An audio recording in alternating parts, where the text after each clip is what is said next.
Hello everyone, this is the final Bosman. Thanks for coming over. On today's episode, I'm gonna fight the future. Let's get started. Welcome to the show. I am Kyle Bosman, of course. Today we're in the studio for the first time, kind of half moved in. Lots of unnecessary boxes, but boxes are strangely appropriate for today's topic. I want to talk about physical media. I want to talk about video game boxes. And I want to take that discussion to its unnatural, illogical conclusion. Today's segment is called But Digital is Our Future. I want to start today with a tweet I got from Fave Browser last week. Fave Browser is actually like a website that reviews mobile phone browsers. I'm not sure exactly. Anyway, this person last week, after Microsoft reversed its decision to include heavy DRM on all of its games, said to me, "At Kyle Bosman, you are the reason why we will be stuck in the 80s. Here's a link to a dorkly piece.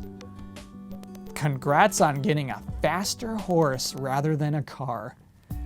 To which I responded, "I've been waiting my whole life to be stuck in the 80s, which is good on Twitter, but I actually want to respond to Fave Browser's sentiment because I think it's shared by a lot of people.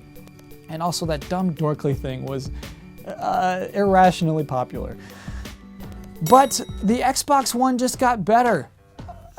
All that weirdness of the rentals, of no rentals, and how you can share each game with one of your friends, but only one of your friends, and that friend is not a friend until you've registered that friend for 30 days, and all of that just weirdness behind used games, it's all gone, which feels good. That's a relief. So is the 24-hour mandatory online check-in to make sure you're playing by the rules.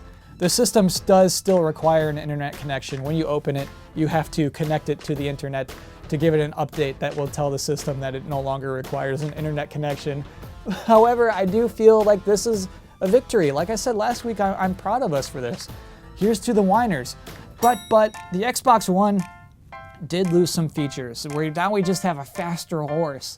Well, all right, let's look at the features that we did lose. We lost the family sharing plan, which would allow one person to share their entire library with 10 people who they would call family members. 2, lost the ability to rip all the discs I own onto the hard drive, or as many as my hard drive would fit anyway, and I would have instant access to all those games. 3, GameStop now makes all of the money from a used game, but also so does Game Dude or whoever is your local video game store, who would have been left out of the picture completely before. 4, there is no 4, that's basically it. If you want to count the magical cloud computing feature, that's not gone. The purported one that gives the Xbox One more power available to create new gameplay, persistent worlds, and deeper experiences. No, that's not gone. That's still a feature of the Xbox One if you choose to believe in it. So really, the future, our car is the family sharing? Was that our car? Is that what we're missing out on? I don't know. I think that we're not missing out on as much as you think we're missing out on. Internet rumors strongly suggest that the family sharing was limited to 1 hour, that I could play my family's games for 1 hour before having to pay for them. Which is honestly makes more sense. It is an admirable feature still, and still a stinky thing to lose. But some people still believe that Microsoft would have allowed myself and one buddy to both play Rise on separate consoles at the same time for as long as we wanted, which is insane. And if true, a lot worse for developers than anything GameStop is doing. I don't think any company would ever do that. Nintendo, stop it. Stop this. No, get out of... You're making me look stupid. Stop it. You're making me look dumb. Stop doing that. It makes no sense. You make no... Nothing you do makes sense. Go. Get out of here. But, digital is our future. Why are we fighting this? It does seem that digital only is the logical path that we're on, and the Xbox One was a digital-only console. Those discs we were buying and ripping onto our hard drive were essentially just tickets that granted us access to a digital game. And so yeah, if you do believe that digital is our unavoidable future, then who's to blame Microsoft for just thinking forward and giving us a system that will make sense years from now. Yeah, I promise that 8 years from now, this whole discussion, this whole hubbub, this stupid episode will make absolutely no sense. But boxes increase the worth we put on things. A boxed game has more value to a human brain. I have a distinct memory of being 5 years old and opening a Christmas present for my grandmother and unwrapping it, and there's like a little crock pot in there. And you know, with grandmothers, you don't know. It could go either way, so I thought that was it. And I was just trying to be appreciative of it. And then she says, no, open that box. And inside of that box was Super Mario Brothers 3. It was just the most beautiful box you can imagine. Look at this box today. It is still a piece of art.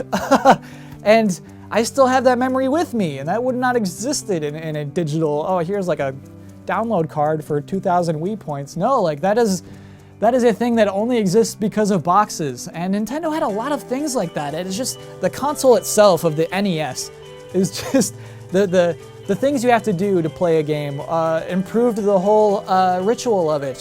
Just opening the lid and inserting a cartridge and then pressing it down until the spring locked it in, closing the lid, and then pressing in the power button until it clicks and then it lights up.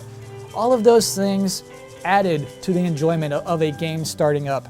In the future, by which I mean mostly today, we just click download and then our game comes to us in a few minutes. And not far beyond that, we'll just click stream and then we'll have those games immediately. And I think that's a bad thing. I think that's going to lead to a shrinking appreciation for our games when we just have access to them immediately. One thing that the 3DS does that I actually love is that whenever you download a game from the eShop, it puts it in a little gift box for you on your menu.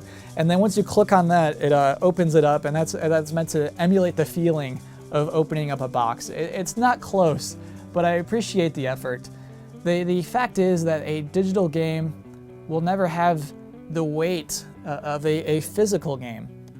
But, digital improved television, and it might improve video games too. In the mid-2000s, there was a boom of TV shows being released on DVD. I mean, TV shows were on VHS tapes before, but that wasn't entirely practical. The DVD was just this perfect medium for putting dozens of episodes of television onto discs that could fit on a shelf.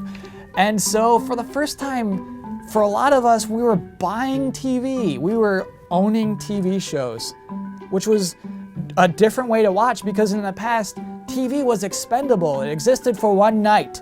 You watched it once and then it was over. We watch TV differently now. We watch it over and over. We appreciate it more. And so I would argue that television has become smarter because of this, that it's written better and planned better and more confident in being weird. And so now we have shows like Mad Men and Breaking Bad on a normal cable channel. And shows like Futurama and Arrested Development were given a second life. But, people have already stopped buying DVDs. We just stream everything now because we have HBO Go and Netflix and Hulu. Why would you buy DVDs? The fact is, like, I can't actually watch that new season of Arrested Development without an internet connection. But, that's okay, because that season of Arrested Development wouldn't have existed without digital. And I could see this kind of thing improving video games as well. If there's a digital-only world, developers won't have to design games with the fear of it becoming a used game eventually. Tacked-on multiplayer wouldn't be a thing anymore. There probably wouldn't be season passes of DLC. Publishers won't have to worry about whether Walmart will stock their game or not. Games will be allowed to exist as they are, and not as some sort of deteriorating merchandise with an expiration date on it. And I think that will be a good thing from the inside out. But at the same time, we won't have midnight launches for huge video games. We are going to lose our opportunities to put a video game in a box and have our grandchildren unwrap it and see our grandchildren's faces when they take out a Mario game. There won't be a feeling of owning a video game anymore. So I think if you're going to cling to your physical discs and cartridges, that's completely okay. Let's enjoy the tactile niceties of the physical realm while we still can, while we're still human beings and our consciousnesses aren't digitized and uploaded onto this magical cloud where suddenly our brains are smarter and funnier and sexier. In conclusion, I think it makes perfect sense to ride this horse-drawn carriage for as long as possible because we all know the car is coming whether we like it or not. It's going to suck and it's also going to be great, but I don't see any reason to force it upon people who don't want it. And that is this week's episode. I'm sweating my face off. You can find me on Twitter at Kyle Bosman. Thanks for watching, and I hope to see you next week. See all of our shows and game reviews now on the brand new GT app on Xbox Live and the GT Originals iOS app too. 1, 2, 3, 4, 5, 6, 7, 8, 9, 10, 11, 12. Huh. That's funny. I only remember packing 11 boxes. Must have just counted wrong.